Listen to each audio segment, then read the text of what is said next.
Okay, everybody, I am going to go over the sex-linked trait worksheet with y'all just to make sure that you guys all have the correct answers, and then you can see how I would do these. You can check over your answers, and yes. Okay, let's do this. For this first one, a sex-linked trait is only found on the X chromosome. We're just dealing with the X, not the Y. 3 examples of sex-linked traits. So, um, from the PowerPoint, what's one? Color blindness. Another one was hemophilia.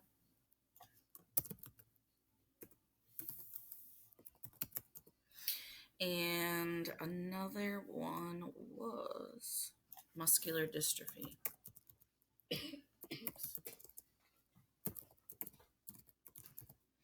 Okay, so those are some examples of sex-linked traits to where they could be passed on to offspring found on the X chromosome. So if we just get into this right here, a man who is colorblind marries a woman who is heterozygous, which means she's a carrier for colorblindness. Draw the Punnett square. So the first thing when I do this is I have to figure out the genotypes for the man and the woman. The man, I know for sure he's XY. So I start with that. And this man is colorblind. If you remember, colorblindness is a recessive trait. And so if he's colorblind, let's just use B's for it. If you use a different letter, fine, whatever, it's okay. So he would be little b, little b, or X, little by. Remember, nothing is on the Y because these are only found in the X chromosome. And then the woman is heterozygous. I know woman, XX, she's heterozygous. So it's the big B and little b. Okay.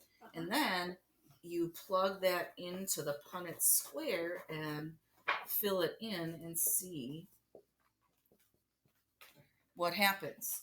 So then X little b.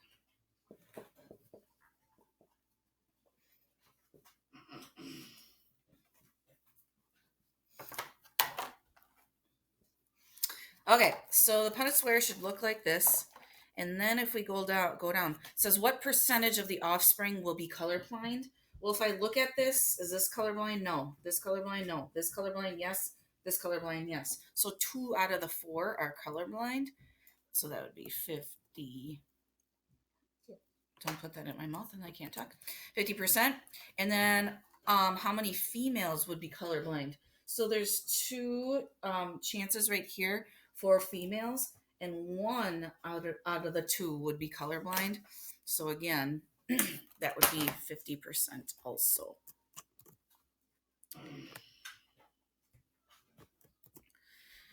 Okay, so that's how we did that one.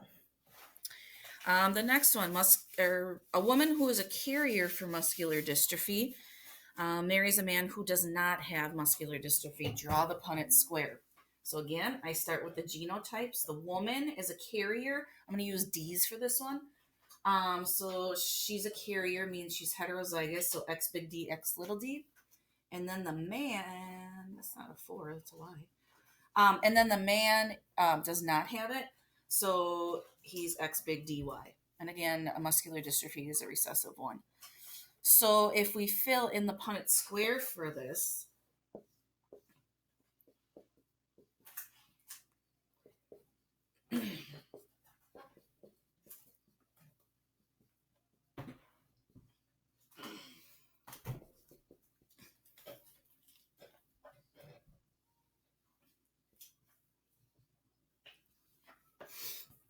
that's what the Punnett square would look like. So what percentage of the offspring will have muscular dystrophy? When I look on here, no muscular dystrophy, no muscular dystrophy, no muscular dystrophy, right here. So 1 out of the 4 squares, there is a chance of it. So that would be 25%. Can any female have muscular dystrophy? When I look at the 2 chances of it, this one definitely will not have it, won't even be a carrier. This one will not have muscular dystrophy either, but will be a carrier, but that still means that she won't get it. So this is no. Okay, male pattern baldness is a sex-linked trait. What side of the family does the son look at to determine whether he has a chance of becoming bald? Well, for this one, when you look at it, I'm just gonna like use bees for an example. So his dad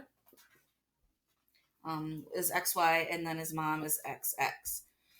When we're talking about male pattern baldness, again, remember we're only talking about these genes, these traits that are on the X chromosomes. So when you look at this, is he getting any X chromosome from his dad? No, the only thing that he would get from his dad is the Y.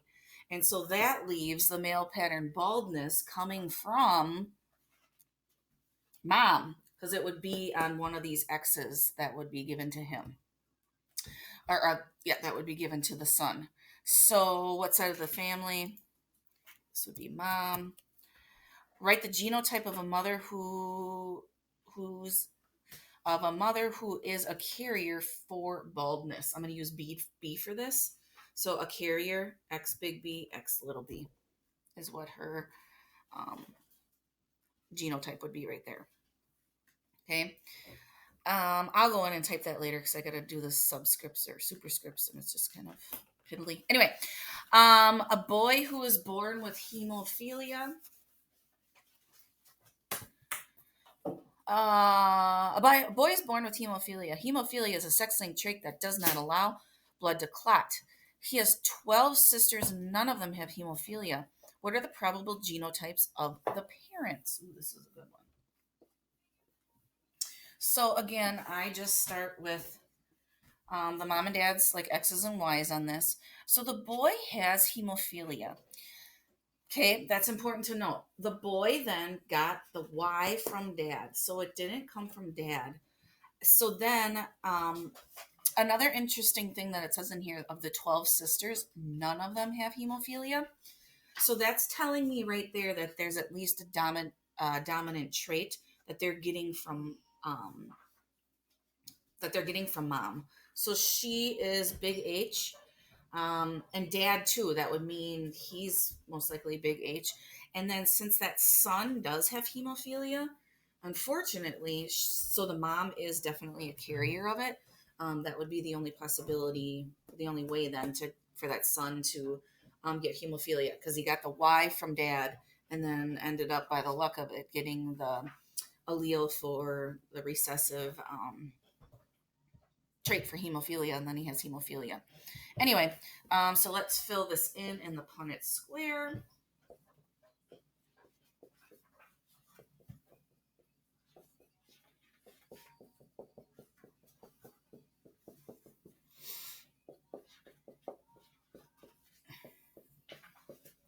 So then it looks like this, and you can see right here, there's a 25% chance of that. Again, I'll go and fill these in because I got to do the superscripts with them.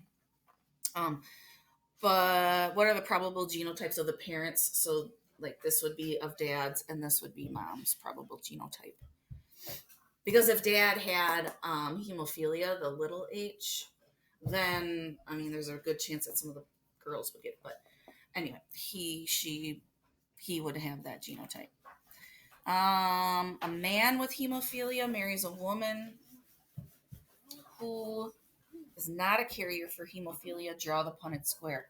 So again, man has hemophilia, so it's recessive, lowercase h, and then the woman is not a carrier, so that's her genotype. And then if we plug that into a Punnett square,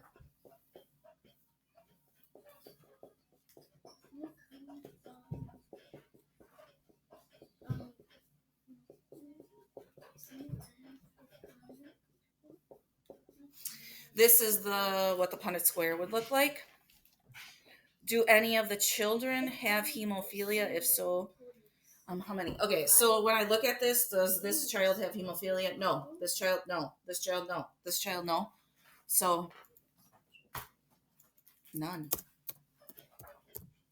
Okay, so hopefully that makes some sense for you. If you got questions, let me know, and we could set up like a private like Google Meet thing if you want to just do like a one-on-one thing. I would be happy to do that and happy to help you all out. Okay, that is it for me now. Bye.